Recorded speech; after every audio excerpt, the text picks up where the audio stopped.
I'm a little late getting this recorded.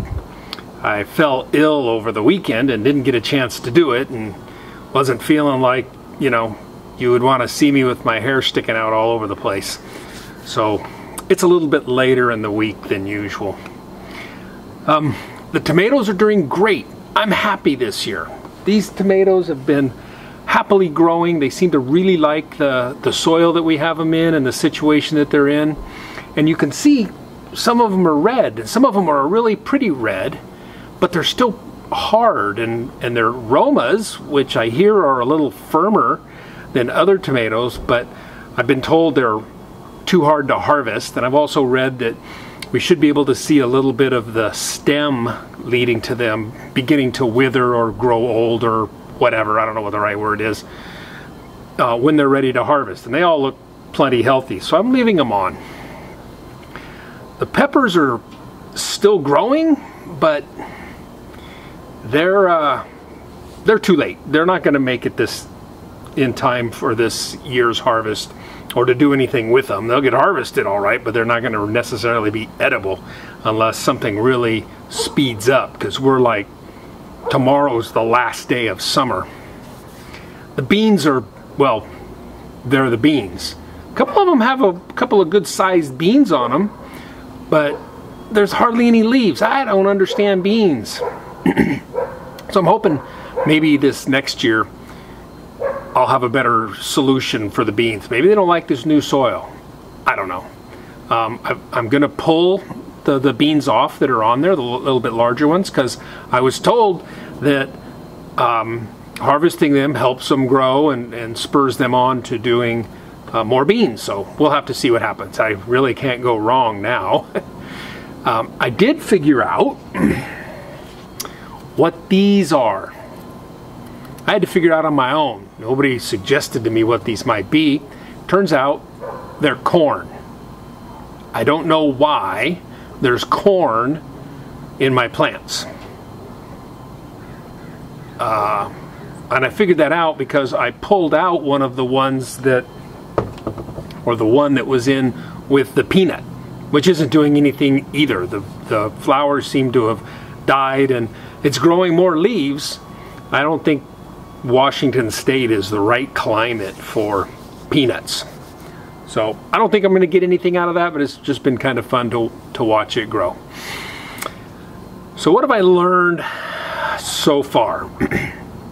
I've learned that this late in the year, the trees that are just to the south of me are tall enough that as the sun is getting lower in the southern sky, that they're putting my plants in shade.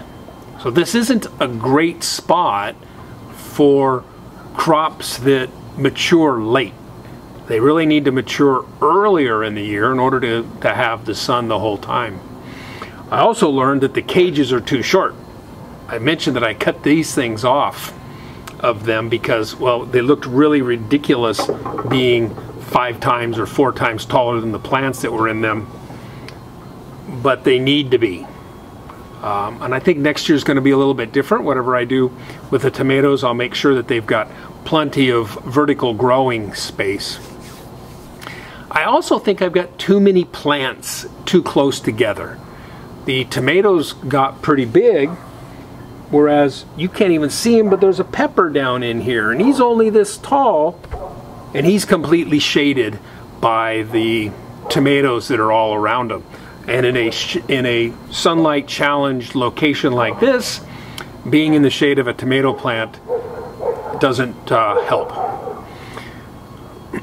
So I'm going to have to do something about beans and peppers this next year. It might be the soil, it might be the location.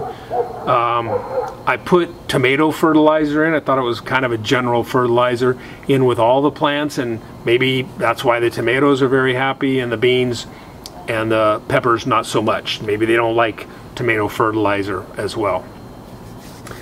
So I hope, great strategy, right? To harvest soon. I really want these tomatoes.